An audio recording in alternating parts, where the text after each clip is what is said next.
I have walked the perimeter of your days like a watchman who refuses to sleep, and I have marked places where joy will be replanted. In the kitchen where you thought you were only repeating small labors, I will grow a harvest of laughter from the little mercies you kept. At your desk where numbers marched without music, I will fold in small harmonies, timely help, a sentence that lands right, the dignity of work done honestly. Along your road where the evening used to rehearse loneliness, I will place companions whose presence does not require performance. Joy returns like this, not as fireworks that burn out, but as embers that refuse to die and become a hearth. You have mistaken fatigue for failure and numbness for neutrality. Fatigue is a message, not a measuring stick. Numbness is a pause, not a prison. Bring both to me. I will not interrogate your exhaustion. I will dignify it with rest. I will not shame your silence. I will line it with song. I am not embarrassed by the patchwork of your prayers. When you only had sighs, I counted each one as articulate. When you only had tears, I counted each one as intercession. When you only had quiet, I counted it as attendance to presence. I did not miss a day. Some rooms stole your joy by training you to earn what I give freely. You learned to pose for approval until your face forgot how to relax. My way is different. I give first, I anchor first, I bless first, so that obedience becomes the echo of love rather than the audition for it. Joy grows well in this climate. It grows when you lay down the heavy costume of competence and come to me as a person, not a performance. I will restore your joy by restoring your permission to be human and beloved at the same time. Breathe now and listen to the benediction I am already weaving into your sentences. I am loosening the knot behind your smile. I am teaching your attention to return to ordinary beauty without apology. I am reintroducing your body to gentler rhythms. Shoulders down, jaw unlatched, steps in pace with peace. These are not self-help tweaks. They are sacraments of the everyday where my nearness chooses to dwell. Joy does not need a stadium. It needs a table, a window, a walk, a faithful friend. I am furnishing these again. You ask, how will joy return when circumstances have not yet changed? Hear me. Joy does not wait for outcomes. It accompanies you toward them. Joy is provision, not prize. I am not asking you to pretend the valley is a mountaintop.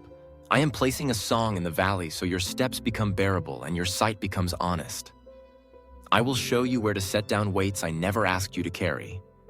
I will teach you to name blessings without bargaining. I will show you how to laugh cleanly again. The laughter that does not mock others or hide you, but opens your chest to breathe. There are memories that try to trespass on your morning, stories that press their faces against your window with yesterday's hands. I will set an angel at the sill. I will honor what must be grieved and dismiss what only came to accuse. We will tell the truth together. We will keep what is wisdom and release what is fear dressed as foresight. Joy is not amnesia. It is accurate memory stewarded by gratitude. Watch how Thanksgiving turns painful chapters into teachers and good chapters into altars. I will also restore your sense of play, the holy creativity that once explored without asking permission from shame. I am not trivializing your calling. I am oxygenating it. When heavy work is carried in joy, it does not crush. When sacred tasks are soaked in delight, they do not sour. You will build with a lighter grip.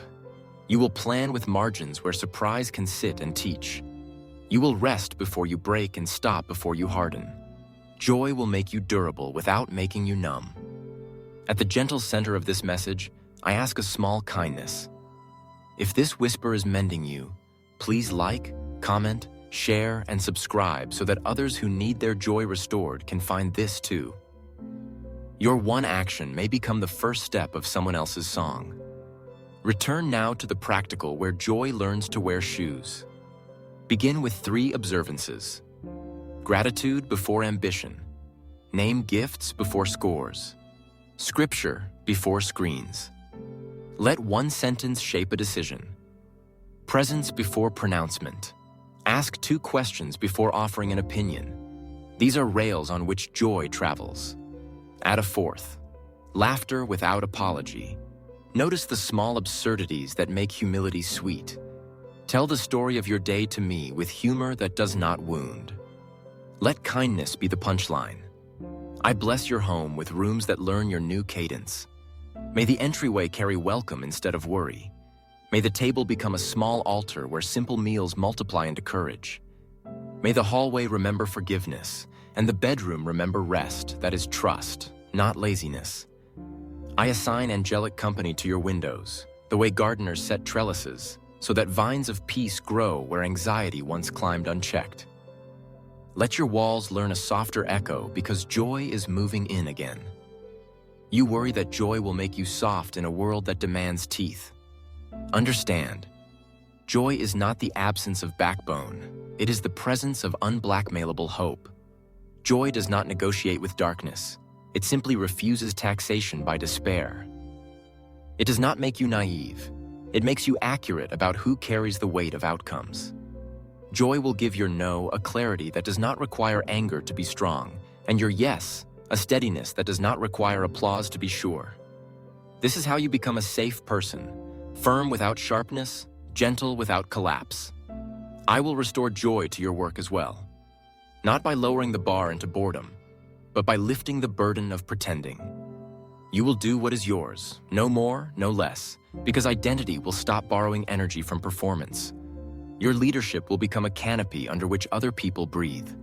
Your craft will become a window through which others glimpse mercy. Your deadlines will serve dignity, not devour it. And when you are tired, you will stop before you are empty because I did not design you to burn out to prove you care. I designed you to burn clean so others are warmed, not charred. Hear how I speak your name when night rehearses its loudest lines. I say it slow and accurate, without accusation. I say it with history in mind and future in view. I speak it like light touching water, no violence, all clarity. In that tone, let your bones remember how to unclench. Let your memory return to the moments I kept you when you did not know you were being kept. The near accident that became a near miracle. The conversation that turned at the precise sentence, the door that stayed shut until the wolf behind it wandered off. These remembrances are not random, they are anchors. Tie your present to them and watch your chest lighten. Practice joy in small economies. Tip a little extra. Bless a stranger under your breath. Choose a meal for someone who cannot repay. Write a thank you note you will not post. Step outside and study the weather without asking it to be different. Sing a line you half remember and let it heal its own gaps. These practices are not performances, they are permissions. I use them to reopen the windows you boarded during storms. I use them to teach your nervous system that safety can be learned again. I am also restoring the kind of joy that makes room for tears. You do not have to pick one. Joy and sorrow are not enemies. They are companions who take turns speaking while the other holds the room with respect. You are allowed to weep without apologizing, and then laugh 15 minutes later without betraying your grief. Maturity is the capacity to carry both without hardening. I am growing that capacity in you. Trust the stretch. It is strength, not fracture. You will know joy has returned when sleep stops feeling like a thief and starts feeling like a friend. You will know it when mornings arrive without rebuke. You will know it when the mirror stops acting like a judge and starts acting like a witness. You are still here. You are still becoming. You are still loved. Let these witnesses stand. Let them testify against the lie that all is lost. All is not lost. Much has been planted. Much is germinating in the quiet you call nothing happening. Wait with me. Water with small obediences. Sun with simple gratitude. Harvest will come. Receive now a blessing that tastes like sunlight. I bless your eyes to notice what is good without fearing it will vanish. I bless your mouth to speak kindness that is not syrup but medicine. I bless your hands to work with excellence that does not worship results. I bless your feet to walk at the speed of love, not at the pace of panic. I bless your mind to think with clarity that serves peace, not drama. I bless your heart to hope with endurance that does not need proof before it sings.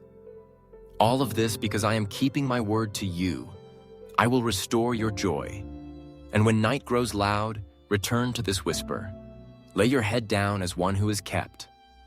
Set your questions beside the bed and give them my name to hold them. You are not behind. You are being remade. You are not forgotten. You are being focused. You are not empty. You are being refilled. I am here. I am not hurried, and I am delighted to keep this promise with you. Until the day you look up, surprised to discover that joy is no longer visiting but living in your house, and you are singing again without needing a reason.